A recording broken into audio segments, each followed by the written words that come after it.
Welcome back, and this is a new series I'm starting all about the mechanics of red text guns and why they're good or bad.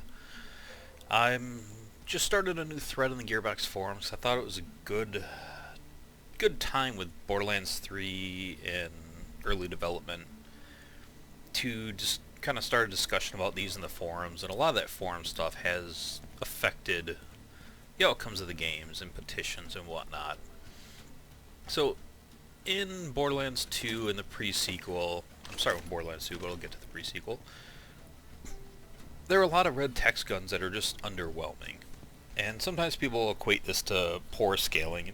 That may be, but if the guns were better designed, they would be better in general. There's just a big disparity in the quality of red text guns. And the pearls, especially in Borderlands 2 being a big disappointment for the most part, kind of shows that a little bit more. So the whole point of this is to talk about those things and hopefully affect change in Borderlands 3 so when they're making these guns they don't make the same mistakes that they made. Not saying that Gearbox isn't aware of those, but who knows. They did repeat some of that stuff in the pre-sequel from Borderlands 2, so let's just cover it. So the first part of this is going to be Maliwan snipers, because I think these cover this better than any other gun type in the game probably. Maybe as I'm going through I see one better, but these are the ones that are the most obvious to me. Now, all these ones I'm going to be comparing, they're all going to have Jacob's grips, Hyperion stocks, barking prefix for consistency purposes. And I guess I'll just start with the rares of the rare and move on down. So starting with the Storm. Actually, let me back up. Sniders, I was going to cover those. So, Sniders are Maliwan snipers, and I'll be going over non-Sniders as well, but Maliwan snipers in general, they have fairly average stats across the board, but what makes them so good, and hopefully if you know Borderlands 2 and Borderlands pre-sequel, you understand that Sniders are really great snipers, is that they have splash damage, 50%. So you saw that damage on the card, 861,000. If you times that by 1.5 or add 50% to that splash damage on a body shot, that's what you get. Now on a crit, the splash damage does not come after the crit bonus. So the splash damage still hits, it still does damage, but it only does damage to the base damage of the gun or additive skills to that. So that is a Maliwan sniper for simplicity. Now, quickly to show you, no skills, no bar, and no gear to increase any kind of damage here. So, the Storm. Let's compare the Storm to its counterpart. The Storm compared to the Snider, it got a increase in damage, but it's such a little, 20,000 damage at this level, just that's nothing. But then for some reason they lowered the fire rate by 0.4, which is kind of bad. Sniders aren't really fast. Now I have a Jacob's grip on them, which I think slows it down slightly, but they're not fast snipers in general. They're not terribly slow for a sniper, but to slow one down just doesn't seem like a good idea. They increase the chance to shock, but really who cares about dots in this game? It's not a big deal. If this was a pre-sequel with Athena or something, that could have been cool, but it's not. So, going back to Snider here, you see it does more than the card. Now I'm going to shoot him. Now if you notice, the body shot there is the same as the card damage. And then if you look at the dots hitting, 800, they're doing 10%. So what's happening is each of these orbs, there's 5 orbs,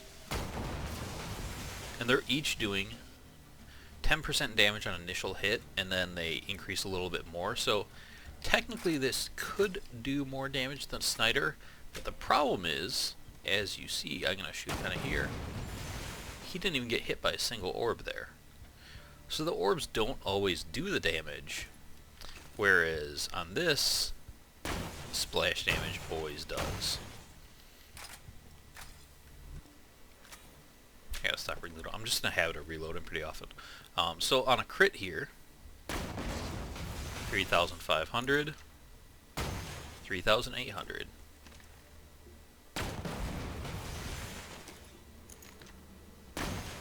Oops, missed his head there. So the Snider is doing more damage than the Storm. The Storm can come close if all the orbs hit and stuff, but it's not that just one fast initial impact. And with enemies healing, they heal through those dots often, and it ends up the Storm just doesn't really stand up to the purple version of a shock Snider. And that's sad. Now, what could easily been done to fix this? First of all, leave the fire rate alone. There's no reason to lower that. But what they should have done is leave the splash damage on the pellet and do the orbs. It wouldn't have been broken, but it would have been really good. It would have just been a Snider with slightly higher damage and more splash damage. That's great. The Storm would have been a fantastic gun at that point. But as it stands, it's a gun no one really likes and no one cares about. I guess some gauge players can make it work, but it's just really not that good.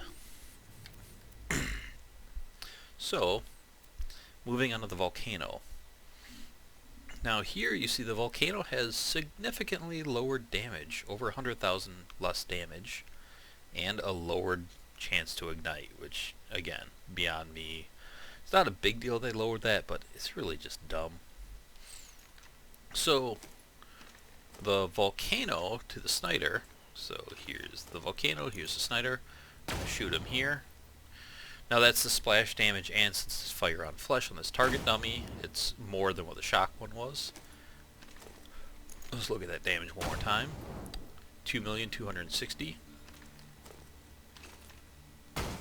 2,369,000. Now the Volcano on the body shot did more.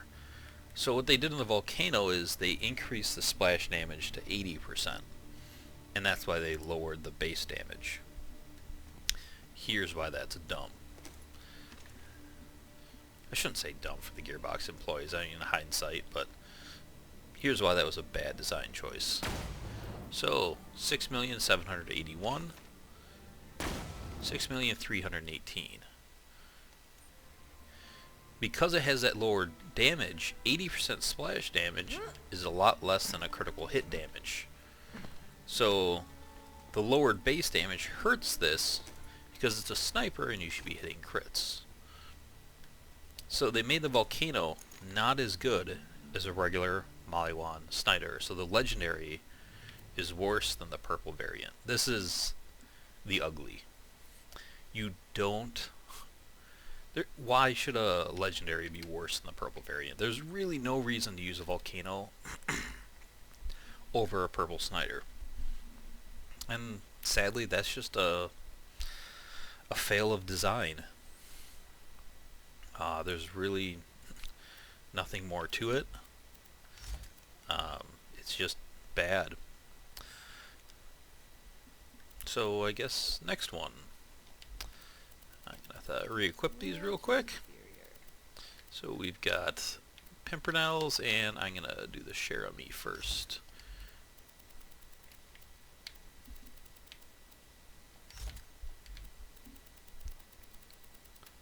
Go get our Pimpernel. Do fire there as well. Fire. Okay. So, cher-ami. This is another really frustrating one. Now, the cher-ami is a Moxy gun, so it includes some healing, and we'll cover that. The cher-ami has lower stats pretty much all over than the Jericho. Magazine size, accuracy, and damage are all lower than the Jericho, and by a good amount.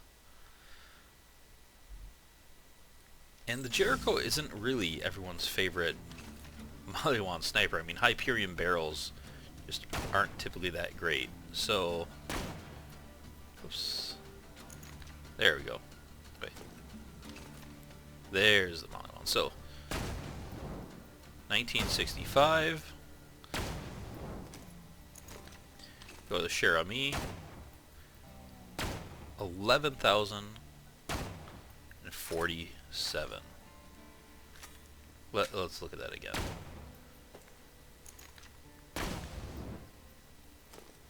$800,000 less damage. So what that is the Jericho, they removed the splash damage for that transfusion orb that goes around to heal.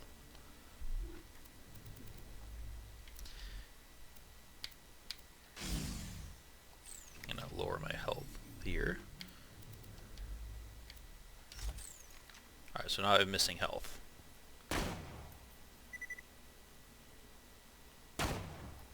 You can see it's not really doing much for my healing here. There's the orbs hit, but just shooting it, it does that about 2%, so it doesn't heal very much, unless you hit a crit there, but then the damage is higher. Let me take that off. Get my health as low as possible here without trying to kill myself.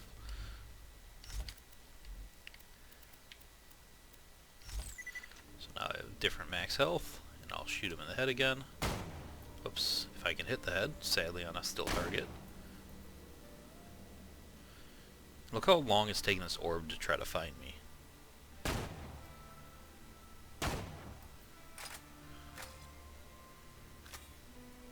This isn't even effective healing. Now with a lot of Moxy guns, like the Ruby and the Grog had the higher healing, and I always kind of took that as they do less damage, they're slower. But then you have things like the Kitten and the Hail, or the Slow Hand, things that have that really high punch of damage and the faster fire rates to kind of balance the lifesteal. So this gun is bad in so many ways.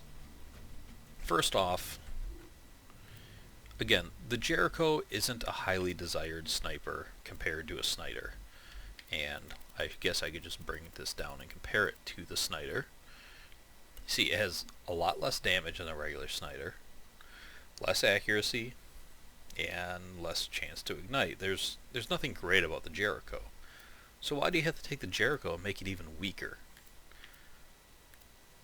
Oh, you know what? I should have compared this to a blue Jericho. It probably doesn't have reduced damage. That's my bad. I'm not going to go back and hit that up because that's what it is. But the cher-ami, yeah, that should be standard damage. Alright, so they didn't lower the damage on that. Pardon me, that was a mistake. I brought in the wrong gun here. So just for comparison's sakes, I'll compare it here.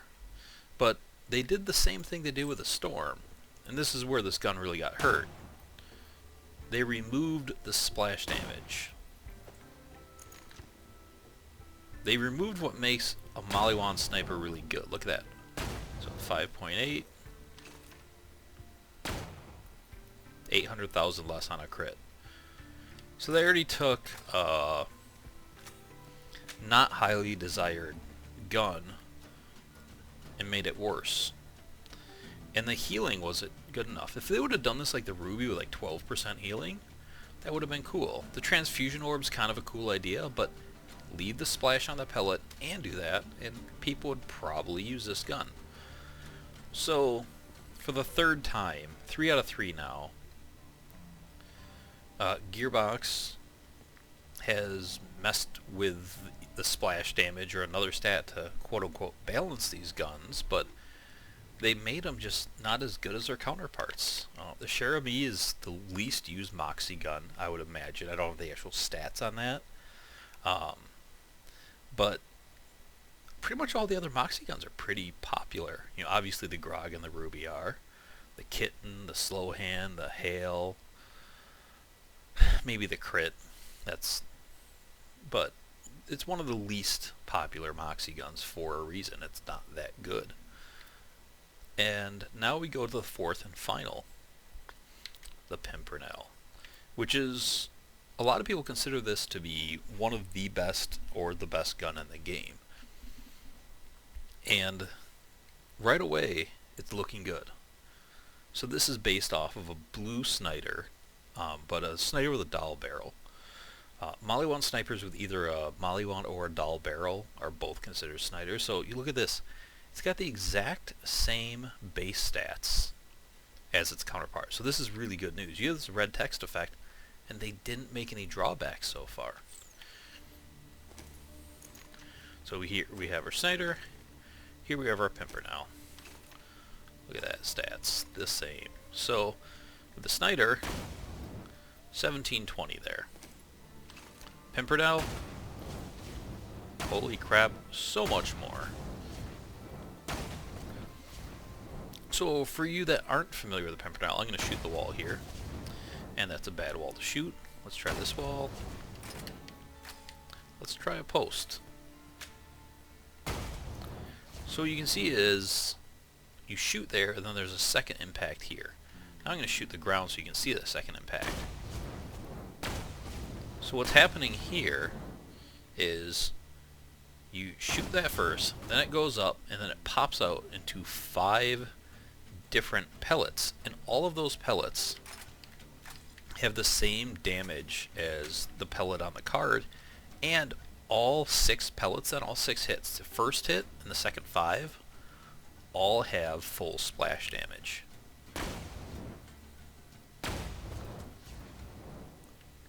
So they just left this gun alone.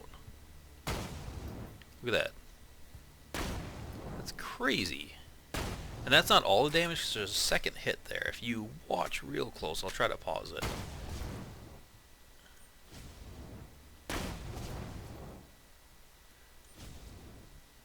Those are all dots. You see that 1,720,000, and then the 10,324,000. Let him stop burning here. Try to get clearer looks at the numbers. Hopefully his head stays. So there it is. 25,811 is the second set of pellets. 4,588 looks to be that first pellet.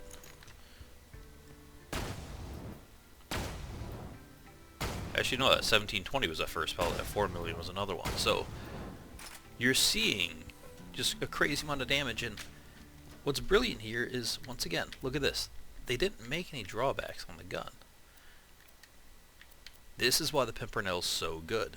They gave it a red text effect without negatively balancing it like all these other ones. You know, once again, the Storm taking away the splash damage on the pellet, the cher-ami taking away the splash damage on the pellet, the Volcano lowering the base damage, Barking Storm, you know, lowering the fire rate. The Pimpernel, they just let it be. Said, let's take a really good gun, let's give it a red text effect and make it better. Now, maybe they made a Pimpernel a little too strong. It is incredibly great. This is a case where they could have maybe done a little bit, but they didn't have to. And I think a lot of people would, you know, enjoy the game a little bit more if more of these guns were on the Pimpernel. Maybe not that level, because Pimpernel's really strong, but better, because a big complaint about late game in Borderlands is a lot of guns became unviable due to, once again, balancing. And if a lot more guns scaled up well, the game would be more fun, because there'd be more gear at the end game for a lot of people. You know, there are some people good enough that can make anything work, but not everyone can do that. But there's no reason some of these guns, like the cher-ami here, have to be bad. Once again, you put splash damage on the sniper, it'd be a really good sniper. Same thing with the other 3. But there's only one good Maliwan sniper red text that is good. Or should I say great. The other ones are still usable, but you'd be better off with the other 3 just using a Snider or a Jericho. So, you know, that's what I want to cover. That's what I want to have a conversation about. And I'm probably just going to go through and do all the snipers first, and then I'll move on to the other ones. But then the last part of this, and this is a little more subjective, but I would say great, at least in my opinion, great red text guns. The Pimpernel is one of them, because the Pimpernel is interesting. To shoot enemies, like you saw me here, critting them, to be able to hit that, now that's fairly easy on the test dummy. Let's see if I can get all the damage in there. Nope. So many numbers. But to hit enemies in that where you're shooting below the head spot, if the enemy's moving, you have to lead them on an X and a Y axis. Normally on snipers, you just have to, you know, lead him here. If he's walking this way, you'd shoot this way. But the Pimpernel takes a lot more leading, a lot more precision to hit with than a regular sniper, and I at least find that fun. Because if they just take the Volcano, for example, let's say they did it well, and they left it all the same stats and just increased the splash damage, then it's just a sniper with better stats, and to me that's not fun. Now, a lot of people, just like any gun that's good, and any good gun is fun to them, but guns like the Flacker, the Twister, the Pimpernel, the Becca, the guns with a little bit of a learning curve or act a little differently as red text guns, at least in my opinion, those are the really great guns. The ones that are good and do that. And that's where the Pimpernel is just one of the ultimate guns. This is one of the strongest guns in the game, but it's unique. It takes a little bit to learn it. It takes a little bit to get used to it. And you can also abuse it to a, well, not even to an extent, you can totally abuse it by learning the mechanics of it with Sal or Zero with Bore or Maya with Chain Reaction. And these are guns that make the game really interesting. You know, your standard military type shooters like Battlefield and COD, you just have kind of the same sets of weapons in all those games, and even some games like, you know, some Halos and stuff, it's kind of the same boring weapon types, and Borderlands is different in that way. And I'd like to encourage Gearbox devs to make more guns like the Pimpernel that are interesting and powerful, not just the same gun with slightly better stats. So that's kind of the point of what I'm doing here, and I'm going to do more of these, so, you know, like, comment, subscribe, all that stuff, but also, you know, go to the Gearbox forums. I'll put the thread in the video description here below, and you guys can go there and add to the discussion there, and, you know, hopefully we can make a difference in Borderlands 3. And I don't want to turn this as a downer, because Borderlands is an insanely great series. Some of my all-time favorite video games. They did a phenomenal job. But just like all things, there's room for improvement. So, you know, let's focus on that way. And that's why I apologize for saying these are dumb decisions earlier. I don't want to use that kind of language and call Gearbox devs dumb, because they're brilliant and they're amazing at what they do. So, once again, like, comment, subscribe, and come over to the Gearbox forums and join the chat there. I'll see you later.